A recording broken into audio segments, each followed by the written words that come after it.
Para entender melhor a situação de mulheres que sofreram violência obstétrica, eu fui conversar com a Natália Salvo, que é socióloga e atende mulheres que enfrentaram este pesadelo. Com os dados que coleta, ela fomenta uma pesquisa própria sobre o assunto.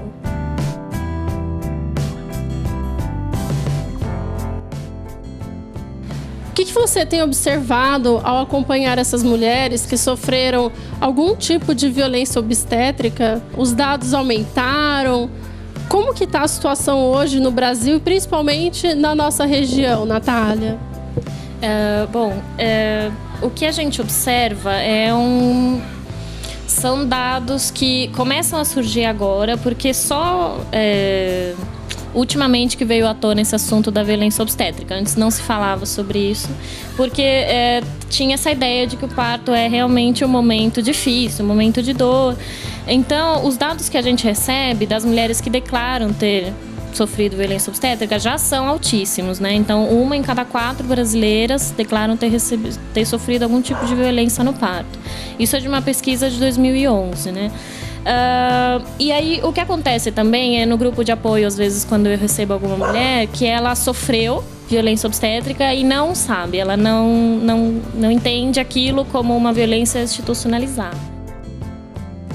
De acordo com a Defensoria do Estado de São Paulo, a violência obstétrica, abre aspas, caracteriza-se pela apropriação do corpo e processos reprodutivos das mulheres pelos profissionais de saúde através do tratamento desumanizado, abuso da medicalização e patologização dos processos naturais, causando a perda da autonomia e capacidade de decidir livremente sobre seus corpos e sexualidade, impactando negativamente a qualidade de vida das mulheres, fecha aspas. Exatamente. Principalmente porque não existe uma definição universal de violência obstétrica, né? Então, por exemplo, a gente tem um material muito legal da Defensoria Pública, que é uma cartilha explicando o que é, quando acontece e tudo, mas mesmo essa cartilha foi feita com dados de outros países que já caracterizam a violência obstétrica como uma violência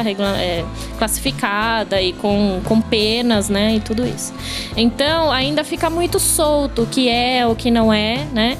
E as mulheres não acham que aquele tratamento que elas receberam, elas sentem indignação, elas sentem um desconforto, mas elas não acreditam que elas possam estar sendo violentadas. Quando pergunto a Natália se há diferença no tratamento às mulheres, ela é enfática ao afirmar que há sim discriminação entre classes sociais. Existe uma pesquisa que diz que quanto mais jovem, mais negra e mais pobre a mulher, maior o grau de violência obstétrica que ela sofre. É importante dizer que, apesar desse dado, né, não quer dizer que as mulheres brancas de classe alta estejam livres, né? Se elas estão num parto hospitalar, logicamente. Mas quanto mais, né, esses traços sociais aparecem, né, raciais, econômicos e sociais, maior o grau de violência que ela sofre. Existem hoje já, eu quero que você diga pra gente principalmente sobre a lei do acompanhamento, que garante o acompanhamento, né, do parceiro durante o parto. Existe esse tipo de lei já, né, que garante o acompanhante durante o momento do parto.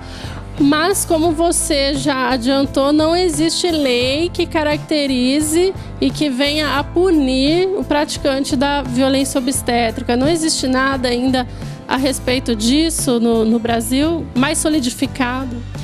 Existem algumas ações judiciais que entraram, inclusive uma ação judicial de uma amiga minha, vitoriosa inclusive, que abre um precedente para que a violência obstétrica passe a ser olhada e passa a ser considerada como uma violência grave contra a mulher, né? Que fere os direitos humanos, fere os direitos dela como mulher. Quando o médico, a equipe médica não permite a entrada do parceiro para acompanhar a mulher em trabalho de parto, é de fato violência obstétrica? Já caracteriza isso? Com certeza. Além de ser uma violência obstétrica grave, porque a mulher precisa de apoio naquele momento, emocional, físico, enfim, ela tem que se sentir confortável.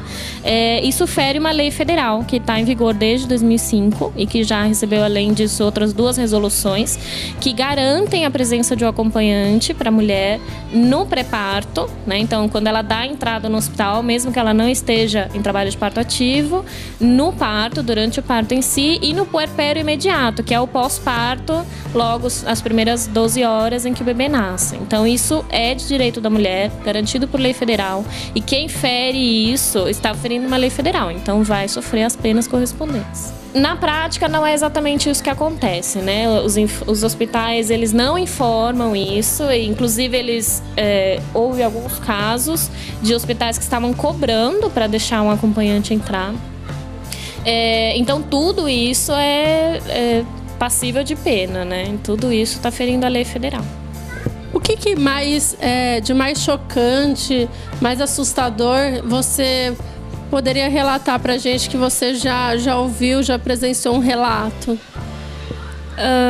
Olha, relatos chocantes existem muitos, né? Eu tenho amigas que sofreram violência obstétrica tanto na gestação, como no parto, como no pós-parto, como em casos de aborto, inclusive, né? Elas também sofreram violência obstétrica.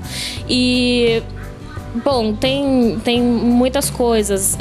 Tem relatos onde o próprio bebê ou a própria mãe sofre algum tipo de... eles se machucam, eles chegam a sofrer, né? O bebê às vezes pode nascer cortado, enfim. Já li até um caso de óbito fetal por má qualidade na assistência. Então, os tipos de relatos são realmente horríveis. O que acontece é que as mulheres precisam se unir, né? Elas precisam conversar entre elas precisam entender que aquilo não tem que acontecer. É muito delicado pensar na violência obstétrica por esse sentido, mas ela é uma violência sexual, porque o parto é um evento sexual.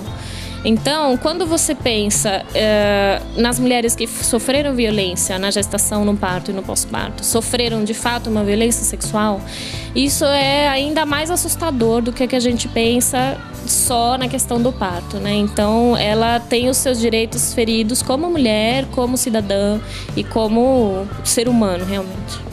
E aí, aquele momento que não deveria ser, né, tão sofrido, passa a gerar um trauma muitas vezes, né? Você observa um tipo de trauma, assim, da mulher muitas vezes não querer mais um segundo ou terceiro, um próximo filho, justamente por uma experiência traumática.